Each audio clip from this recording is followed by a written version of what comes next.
Subscribe to our YouTube channel and press the bell icon to get the latest updates.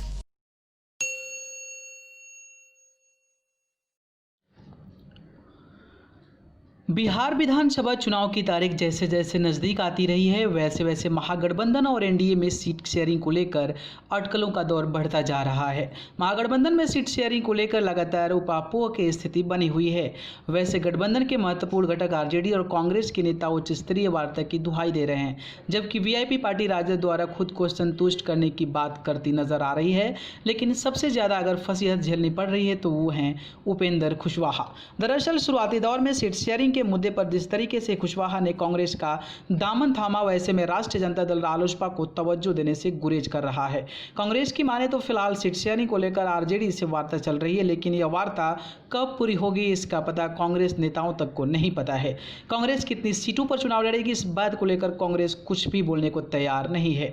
Sadanand Singh जैसे वरिष्ठ नेता 80 seat पर चुनाव लड़ने की बात कहते हैं तो पार्टी के बिहार प्रभारी शक्ति सिंह गोयल यह कहते नजर आते हैं कि कांग्रेस ने कोई फैसला ही नहीं किया है। राजद द्वारा भाव न दिए जाने के बाद दिल्ली में डेरा डाले उपेंद्र कुशवाहा की पार्टी कम से कम 23 सीटों पर चुनाव लड़ने की बात कह रही है। वीआईपी की बात है तो पार्टी के राष्ट्रीय अध्यक्ष मुकेश सहनी द्वारा कुछ राजद के हवाले कहने की बात करते हैं। मुकेश सहनी का दावा है कि आरजेडी उन्हें उतनी ही सीट देने को तैयार है जितनी उन्होंने मांग रखी है, लेकिन उनके इस दावे में उत्साह ज़्यादा दिखता है और विश्वास कम। सीट शेयरिंग को लेकर मुकेश सहनी यह दावा करते नजर आते हैं कि एनडीए द्वारा भावी प्रत्याशियों और सीट शेयरिंग की घोषणा के बाद महागठबंधन इस तरह की घोषणा करेगा, लेकिन राजद एनडीए के पहले सीट शेयरिंग की घोषणा कर देने का दावा कर रहा है। कोऑर्डिनेशन कमेटी के मुद्दे पर मांझी को महागठबंधन से बाहर जाने को विवश करने वाला राजद 150 से 160 सीटों पर चुनाव लड़ने का मंसूबा पाले हुए है। प्रवक्ता मृत्युंजय तिवारी की माने तो सहयोगी पार्टियों का ख्याल राजद को है और उनको सबको उनकी हैसियत से सीट मिल जाएगी। जाहिर सी बात है कि सीट शेयरिंग को लेकर सहयोगियों का मांग कर राजद को कितना ख्याल है यह समझना बेहद मुश्किल है।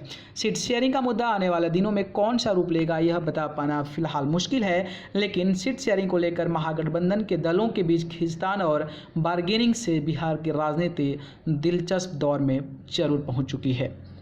न्यूज़ रूम से न्यूज़ लाइव की report. Subscribe to our YouTube channel and press the bell icon to get the latest updates.